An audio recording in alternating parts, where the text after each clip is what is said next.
ये बड़े खैड़े में जंगलों में रहने वाला, नदी नालों के बीच में रहने वाला, खेत खलियान के बीच में रहने वाला, प्रकृति के बीच में रहने वाला ये आदिवासी बाहरी दुनिया से मतलब नहीं रखता है।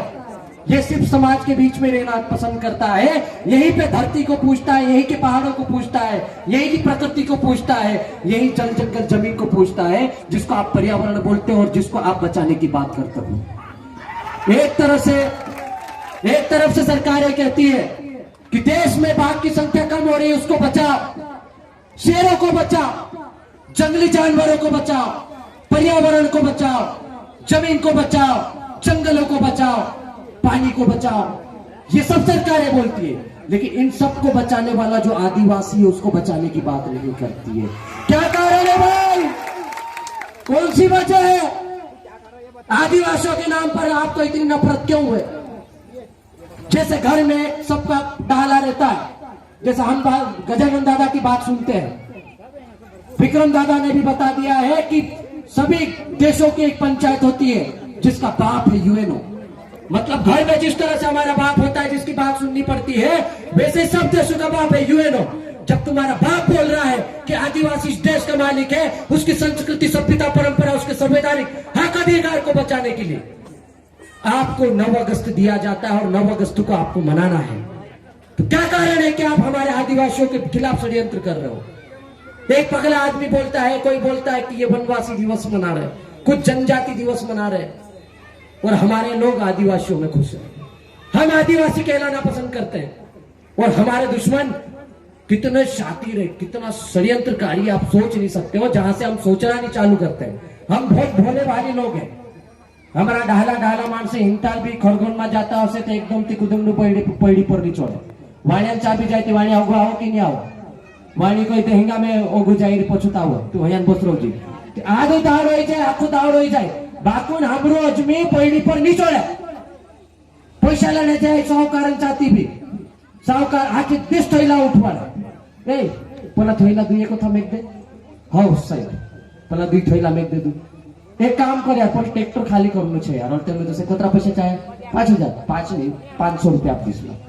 अबे जितना काम तू दिन भर में करवा लेता उतनी तो मजदूरी हो जाती है हमारी। इस तरह से शोषण होता है हमारे आदिवासी समाज का।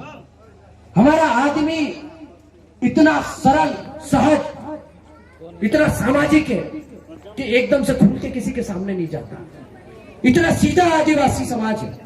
और आप बोलते हो कि ये नक्सली है, आप बोलते हो कि विदेशी एजेंडे पे काम करता है, आप इसको जनजाति का तबका लगा देते हो।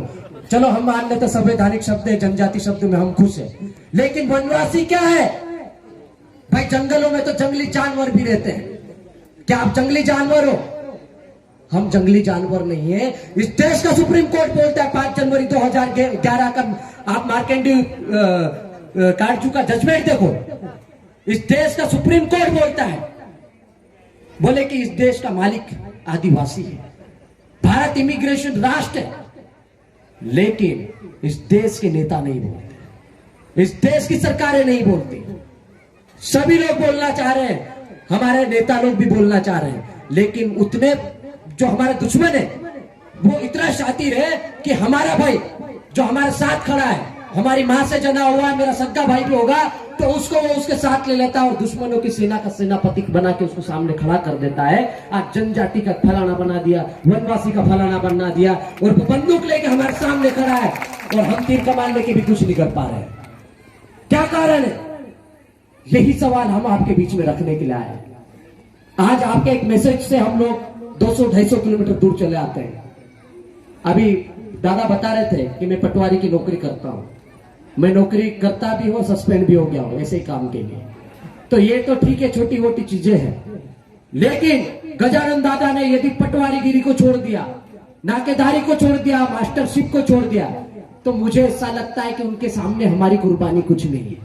ये तो शुरुआत है और उलगुलाम की शुरुआत कभी रुकती नहीं है। इनको पता नहीं है भूखे नंगे आधे कपड़े वाला बिरसा मुंडा और टेंटिया मामा भी, इन्होंने वो जो हमारे भाई है वो दूसरों की भाषा बोल रहे, उनको ये नहीं मालूम कि ये आदमी कौन है, भूखा नंगा आधे कपड़े वाला बिरसा मुंडा। इसके हाथ में तीर कमान क्यों है? उसके हाथ में मशाल क्यों है? क्यों वो अंग्रेजों से लड़ा? क्यों वो साहूकारों से लड़ा, क्यों वो जमींदारों से लड़ा, और मरते दम तक उसने सिर नहीं झुकाया। हमारे तो छोटे छोटे नेता, एक सरपंच, पंच, विधायक, सांसद भी जरा सी देर में दलाली कर लेते हैं, वो बिक जाते हैं। लेकिन इस आदमी के सामने खरगोन जैसे 10 बड़े जिले सामने रखे हैं अंग्रेजों ने। बोला कि बिरसा मुंडा तू मान जा, तेरे को खरगोन जिला चाहिए रख ले, तेरे को खंडवा जिला चाहिए रख ले। टंटा भील को भी कहा, टंटा भील के नाम पर यह 35 साल का संघर्ष है। मालवा, निमर, गुजरात, महाराष्ट्र के 1-1 इंच जमीन की बदौलत जो भी आदिवासियों के पास जमीन है, ये सब टंटा भील की देन है। ये उसका कार्य क्षेत्र है, ये उसकी कर्म भूमि है और हम उसके वंशज है। आज हमारा भाई दूसरा बाहर चाके बोलता है कि तुम आदिवासी दिवस मत मनाओ। अरे हम सुप्रीम कोर्ट की बात सुनेंगे, हम यूएनओ की बात सुनेंगे, सर्वोच्च न्यायालय की बात सुनेंगे कि हमारे पागल भाई की बात सुनेंगे? आप बताओ किसकी बात सुनोगे आप? सुप्रीम कोर्ट की सुनेंगे, यूएनओ की सुनेंगे, जिसने हमको विशेष हक अधिकार दिए। संविधान का आर्टिकल 244 एक बोलता है कि खरगोन 5वें अनुसूचित क्षेत्र है, जो सिरबेल महादेव का मंदिर है और सिरबेल क्षेत्र है। लेकिन यह अभ्यारण्य बनाने का प्रस्ताव किसने दिया रे भाई? किसने दिया? कौन गद्दार है?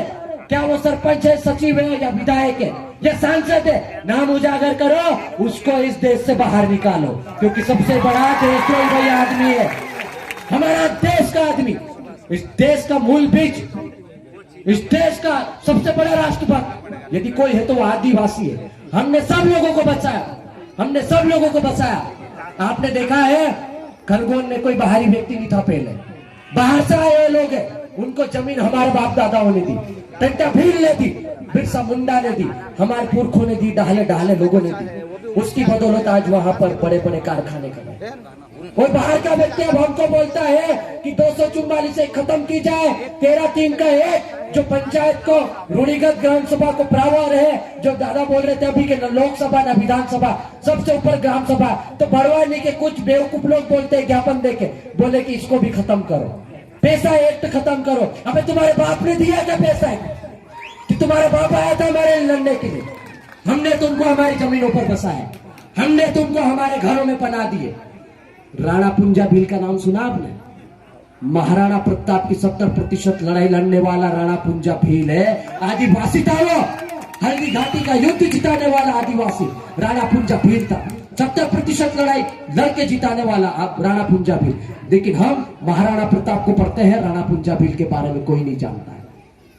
इतना बड़ा षड्यंत्र, ये जितनी भी फोटो लगी हुई है हमारे आदिवासी क्रांतिकारियों की, सब क्रिमिनल ट्राइबल लिस्ट में। टंटा भील का नाम क्रिमिनल ट्राइबल लिस्ट में है, इनका नाम शहीदों की लिस्ट में नहीं आता है। ये ढोंग करते हैं जो लोग, नाटक करते हैं जो लोग, इनकी जयंतियां मनाने के लिए अभी अभी तैयार हुए ना, ये सब इनके आंदोलन की बदौलत है। ये जो जितने लोग बैठे ना, ये सब एक एक आंदोलनकारी है। यहाँ का बच्चा, बड़ा, बुजुर्ग, जितने भी लोग यहाँ बैठे, ये सब आंदोलनकारी है, सच्चे लीडर है, सच्चे नेता है। और इनके कंधों पर अब समाज की जिम्मेदारी आ गई है। हमारे नेताओं ने जिम्मेदारी नहीं निभाई, हमारे जनप्रतिनिधि ने जिम्मेदारी नहीं निभाई, इसलिए पढ़ा लिखा बेरोजगार युवा भटक रहा है, संघर्ष कर रहा है, भोपाल में, दिल्ली में जाके डंडे खा रहा है, अधिकारी कर्मचारी निलंबित हो रहा है, प्रमोशन नहीं हो रहा है। जो मास्टर था मास्टर ही बन के खत्म हो रहा है, रिटायर हो रहा है। नाकेदार था तो नाकेदारी में ही खत्म हो रहा है, प्रमोशन नहीं हो रहा है। हमारे बच्चों की स्कॉलरशिप धीरे धीरे खत्म होती जा रही है, कम होती जा रही है, हॉस्टलों में सीट कम होती जा रही है। नौकरी तो मिलने का सवाल ही नहीं होता, आप डंडे खाने के बाद भी नौकरी नहीं मिल रही। ऐसी परिस्थितियां निर्मित हो गई देश में। किसान, इस देश का किसान 9 महीने से दिल्ली में आंदोलन कर रहा है, हर वर्ग आंदोलन कर रहा है, हर व्यक्ति आंदोलन कर रहा है और अपने जीने के लिए संघर्ष कर रहा है। और सबसे ज्यादा संघर्ष कर रहा आदिवासी। विक्रम दादा बोल रहे थे 65% जमीन थी। आप बताओ, आदिवासी हिंदू बन गया होगा, मुसलमान बन गया होगा, क्रिश्चियन बन गया होगा, सिख ईसाई जो भी बनना बन गया, क्या जमीन बनी उसकी हिंदू मुसलमान सिख ईसाई? यदि जमीन नहीं बनी तो कहाँ गई आदिवासियों की 65% जमीन? ये सवाल आपके सामने पड़ा खड़ा है। सवाल करो आप अपने जनप्रतिनिधियों से, अपने नेताओं से। तालियां बजाने से कुछ नहीं होता। हमारे विधायक साहब काफी गरीब है, अभी बैठे थे, मेरे को लगा उनको देख के काफी गरीब विधायक, आदिवासी है ना, 500 रुपए ही निकाल के दे रहे थे हमारे बच्चों के लिए। 500 रुपए क्या होता भैया? 500 रुपए में ये रिश्तान भी नहीं जा पाएंगे।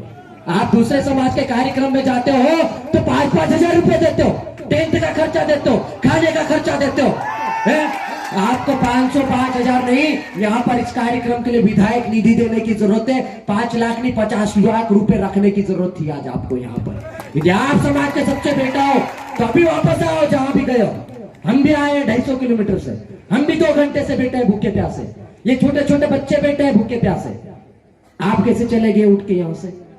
ये सवाल आपको भी करना पड़ेगा। हम उनकी बुराई नहीं कर रहे हैं, ये सही सवाल है, यही सवाल आपको सबके सामने रखना है। अभी हमारी बहन भी बोल रही थी कोई मसीहा उनके पिताजी रहे होंगे, अच्छा चलो उनके लिए हम सम्मान करते हैं, लेकिन हमारे समाज में समाज दिशा तय करता है, समाज तय करता है कि समाज का नेता कौन है, समाज का मसीहा कौन है, समाज के लिए कौन संघर्ष कर रहा है और किसको मंच पे सम्मान देना है, ये समाज तय करेगा, कोई व्यक्ति तय नहीं करेगा। और ये आंदोलन के रास्ते ये सारी चीजें चलती है। हम खुद के लिए तालियां बजवाने के लिए नहीं आए हैं 200 किलोमीटर से, हम हमारी संस्कृति सभ्यता परंपरा को बचाने की बात कर रहे हैं। और ये बैठने वाली ये जो दरी पे बैठी ना, ये इस आदिवासी समाज की अंतिम पीढ़ी है। मैं आपको बता दूं, ये अंतिम पीढ़ी है जो संघर्ष कर रही है अपने स्वाभिमान के लिए, अपने अस्तित्व के लिए। नहीं तो ये बैठे खैड़े सब बेच खाई जा से सरकार ऊपर हेलीकॉप्टर उड़ाड़ी जाए, काई को चार देख ले, सब सर्वे कर ले ऊपर ऊपर, हम भी नहीं मालूम पड़े नहीं, एकदम तुम्हारे ऑर्डर कर दे, अभ्यारण्य घोषित कर दिया। हमको तो आज पता चला, अबे तुम्हारे बाप की जमीन है, अभ्यारण्य बनाने आगे तुम, हम नहीं देंगे इस क्षेत्र के 1-1 इंच की जमीन, टंटा भील की देन है। और टंटा भील का इतिहास पढ़ो, तुमको यहाँ घुसने की हिम्मत नहीं होगी। आज भी पाताल पानी में ट्रेन 2 मिनट के लिए रुक के उनको सलामी देती है। यहाँ पर बैठे लोगों को टंटा मामा बनने की जरूरत नहीं पड़ना चाहिए, और ये बन गए तो समझ लेना कैसा माहौल होने वाला है। फिर एक व्यक्ति 35 साल का संघर्ष भी कर सकता है, 50 साल तक लड़ भी सकता है। तो हम अभी लड़ने की बात नहीं कर रहे हैं, लेकिन कलम की लड़ाई जरूर लड़ेंगे। हम संवैधानिक लड़ाई की बात करते हैं, संवैधानिक हक अधिकारों की बात करते हैं। और ये सारी चीजें हमको, ये जो नीली ड्रेस में दिख रहा है ना बाबा चश्मे वाला, जिसको हम डॉक्टर भीमराव अम्बेडकर बोलते हैं, उन्होंने लिखा है। तो जब तक लिखा हुआ चल रहा है, लिखे हुए के ऊपर विश्वास करो और पढ़े लिखे लड़कों को आगे बढ़ाओ, उनको आगे करके उनके हिसाब से आंदोलन को आगे बढ़ाओ, सबका सहयोग करो, सबको साथ में लो। हमारे ही कुछ नेता इधर जा रहे हैं, हमारे ही कुछ भाई बहन थोड़ी सी गलतफहमी की वजह से इधर उधर जा रहे हैं, वो भी आएंगे सब वापस, सबको आना पड़ेगा। मोर जाए कि हमरो शमशान घाट पर लाने पड़े, हमरो मोरा के मकाम आवे, दूसरा मोरा के नहीं दुकान में दे, इनु का मालूम पड़ जाए इतना दाड़ा रुक जाओ, इतना दाड़ा रुक जाओ। कोरोना में सब मालूम पड़ गई, ऑक्सीजन नहीं जोड़ते नहीं, तिथे दौड़ी दौड़ी हमरा बैठे खड़े होते ना, इनकी ऑक्सीजन 2,000 5,000 20,000 1 लाख रुपए में एक इनकी ऑक्सीजन है। और आदिवासियों की ऑक्सीजन फ्री है, ले जाओ तुम, यहाँ बैठे खड़े में पड़े रहो, ले जाओ तुम जितनी चाहे ले जाओ, बापरे तुम। और इसीलिए वो बाहर से आ रहे हैं। सरकारों को भी रामदेव ने, बाबा देव ने, कामदेव से कहीं फुर्सत नहीं है, उनको इतना सम्मान देती है, 1000 एकड़ जमीन देती है, उनके लिए बहुत सारी जमीन। मैं आपसे एक सवाल पूछना चाहता हूं जाते जाते 2 मिनट में, यदि ट्राइबल क्षेत्र 5वीं अनुसूचित क्षेत्र खरगोन है, तो मैं आपसे सवाल करना चाहता हूं, क्या खरगोन में आदिवासी समाज का भवन है? अरे है क्या? क्यों नहीं है? जब 244 1 लागू होती है, 13(3) का 1 लागू होती है, ना लोकसभा ना विधानसभा, सबसे ऊंची ग्राम सभा, तो खरगोन के जितने भी गांव है सब लोग प्रस्ताव पारित करो 13(3) के अंतर्गत, ठोक डालो कोर्ट में, वहां से लो जमीन, 1 एकड़ नहीं 2 एकड़ नहीं, आधा खरगोन ले लेंगे आप, वहां पे सार्वजनिक यूनिवर्सिटी बनाएंगे, टंटा भील के नाम पर यूनिवर्सिटी बनेगी, टंटा भील के नाम पर अस्पताल बनेगा, राणा पुंजा भील के नाम पर स्कूलें बनेंगे, पांजा नायक के नाम पर अस्पताल बनेंगे, रोड बनेंगे। ये सारी स्कीम हमारे ग्राम सभा से निकलनी चाहिए, लेकिन हमको जानकारी नहीं है, हमको संवैधानिक हक अधिकारों की जानकारी नहीं है। क्यों नहीं है? हमको बताया नहीं गया, हमको पढ़ाया क्या जाता है? ए फॉर एप्पल, ओ का अनार का वत्रा में हमरा पूरा सोर जाए, और तेरे गोवाल जाते 8वीं फेल हो जाती, सब 8वीं फेल होने गोवाल जाए। तो इसकी भी ऐसी है कि 8वीं तक आपने पढ़ लिया, उसके बाद आपको गोवाल जाना है या फिर मजदूर जाओगे। आज भी गांव में आप देख लो, ये पूरा ट्राइबल क्षेत्र है, इस गांव में यदि गांव में हम घर में किसी घर में जाएंगे ना, भी 1 किलोमीटर दूर, तो डहानोज भी भेलो से दादा पुया को दा गुजरात जाए रहा महाराष्ट्र जायरा काय करने जायरा दाळ की कोरजू ढेर को हेजू को खुदानो छे ने सालते ने काई बीज बीज बुने पैसा नहीं अपना चली आवसे पूरा। अरे जवान जवान पूरे सब खत्म हो गए गुजरात जाके, महाराष्ट्र जाके। हमारी बहन बेटियां नई नवेली शादी होती सीधी जाती टगारी उठाती है। तो ये पीड़ा है हमारे अंदर, ये हमारे अंदर दर्द है, ये हमारे अंदर तकलीफ है। और इसको हम यदि मंच से बयान करते हैं तो गैर आदिवासी और हमारा दुश्मन बोलता है ये नक्सली है, ये गैर संवैधानिक बात करता है, ये संसदीय भाषा बात करता है, ये आदिवासियों को उकसाता है। यदि आदिवासी समाज के लिए ये बात उकसाने वाली है तो मैं ये गुनाह 10 बार करूंगा, करते रहूंगा और भड़काऊंगा भी आपको। लेकिन आदिवासी समाज के हक अधिकारों की बात करने के लिए भड़का रहा हूं, मारने मरने के लिए नहीं। अभी तक हमने सिर्फ हक अधिकारों की बात की है, किसी को भगाने की बात नहीं की है। नहीं तो 244(1) में ये भी प्रावधान है। तो बस अब बात खत्म करें, बाकी बहुत सारी बातें हैं, अन्य वक्ता भी है, समय का अभाव है, हमको भी जाना है, 1-2 लोगों को और सुन पाएंगे। हमारी टीम भी आई है, सोंडवा से ही है, बिल्कुल आपकी तरह जो बारेला क्षेत्र है हमारा ये वाला, तो वहीं से सोंडवा जो सुपटे बजा रहे थे पावली वाले, तो उनके लिए भी भाई एक बार जोरदार ताली बजा दो, क्योंकि वो एकदम से कहने पर आगे, एक फोन पे आगे हमारे। तो आप सबने मुझे सुना, उसके लिए बहुत बहुत धन्यवाद।